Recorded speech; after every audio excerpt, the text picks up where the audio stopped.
today the day you convince Nick that Mahomes is not the MVP?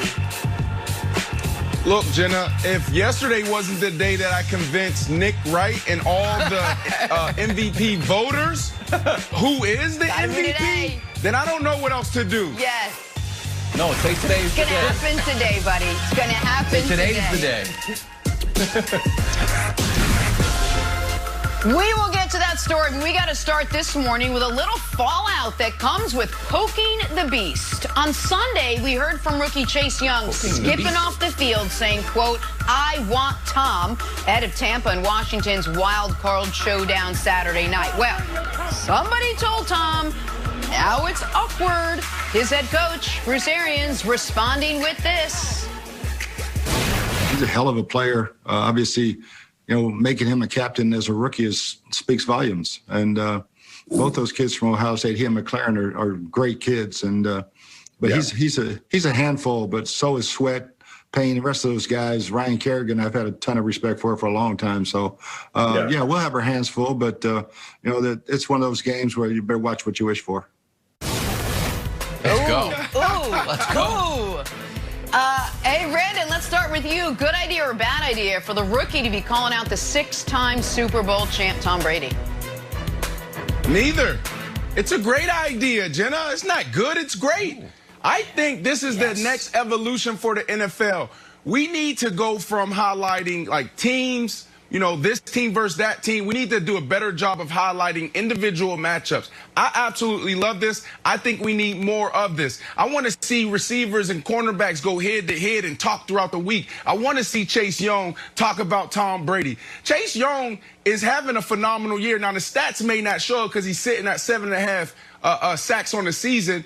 But when you look at the other things that he's brought to the tables, like forced fumbles. You look at tackle for losses or tackles for no gain. This dude has made an impact on this league right away. Now, I will say this to Chase Young. I agree with Bruce Arians. This is not going to end pretty for you. Do you know who's on the other side? Tom Brady is on a mission. Tom Brady is not just out there like, yeah, I just want to win another Super Bowl. It's like Tom Brady is possessed to do it with flair, to do it with style. He is going to win this game and throw for over 320 yards. I promise you this, Chase Young. You will learn from this situation. Keep doing it. Stay strong. But Tom Brady's on a mission, Nick.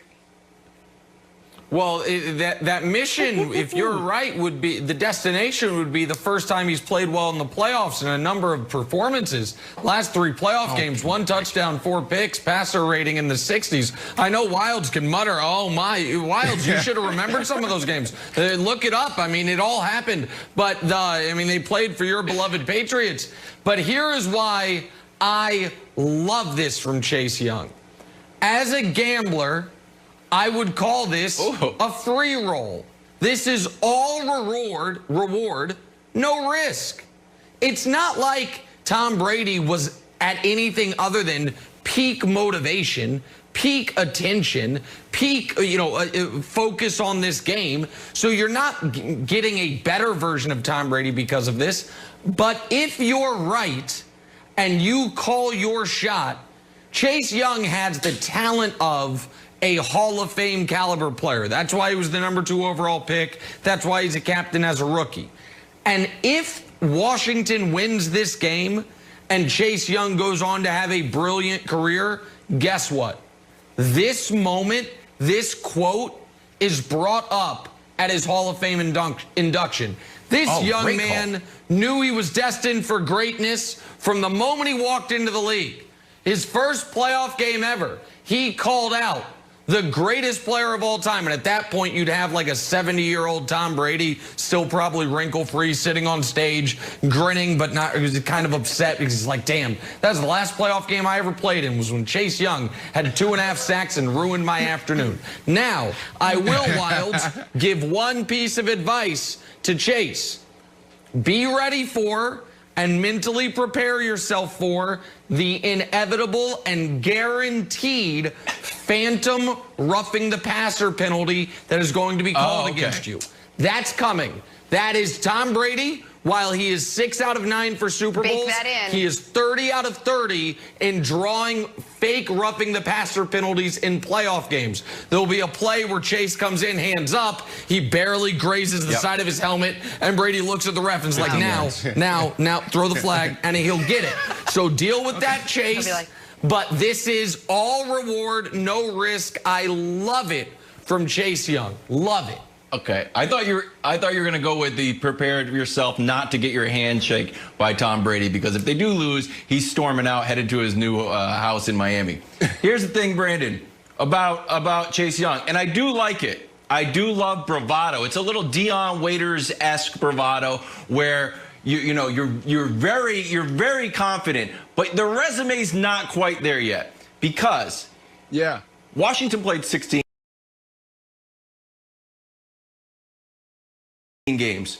They beat 1.5 franchise quarterbacks. They beat Big Ben and they beat Joe Burrow for a half before he left. Here's the other guys they beat. Carson Wentz on the bench. Dalton, good guy, not a franchise quarterback. He also got hurt, so you got the Nooch man. DiNucci came in. They beat them. Nick Mullins, okay. And they beat Jalen. Hey, did Jalen get a chance to finish the game? Nope. Nick Sudfeld. Okay, great. That's the list of guys who they beat.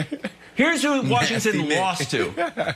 Kyler, Baker, Lamar, Goff, Danny Dimes twice, Matthew Stafford, Russ, and Teddy Bridgewater. So which of those two groups does Tom Brady belong in? The first one with DiNucci or the second one with Russ? The answer is none of them. The third one, the GOAT category, because he's better than everything. He's better than everybody. All right. So, and I know, Brandon, they're like 6 in sacks in their passer. They're keeping the quarterbacks under 200 yards. I get it. Yep. But that hasn't translated into wins. So I think that Tom Brady, they know the pass rush is coming. If Bruce Arians can't figure this out in a way to protect Tom Brady, then the whole season's a wash. But I still think, I'm agreeing with you, I think Tom Brady's going to be successful. Look, really quick on this, because Nick's been talking about this since like week 10. He's been talking about this matchup. He's been talking about if this is the matchup that Tom Brady's going down because he has to deal with a pass rush. But they already figured it out, Wilds. This is a team that's only allowed Tom Brady to be sacked 22 times. This is a team that's given up the 4th fewest sacks on the season. So when you talk about figuring it out, they already did. They know exactly what they need to do to protect Tom Brady. Tom Brady knows he needs to get the ball out, and Tom Brady knows that this may be a game where you get hit a little bit more. And Tom Brady's still going to throw for over 320 yards, 3 touchdowns, and win the game, and potentially be the 2005 Pittsburgh Steelers. All right, I love the specificity of that prediction. That is right up my alley. I'll take the under on all those numbers. 320 under, 3 touchdowns under. But Wilds, something interesting occurred to me. No, I think Washington's going to win. We're not going to do our full picks yet, but I'll give you this one right now.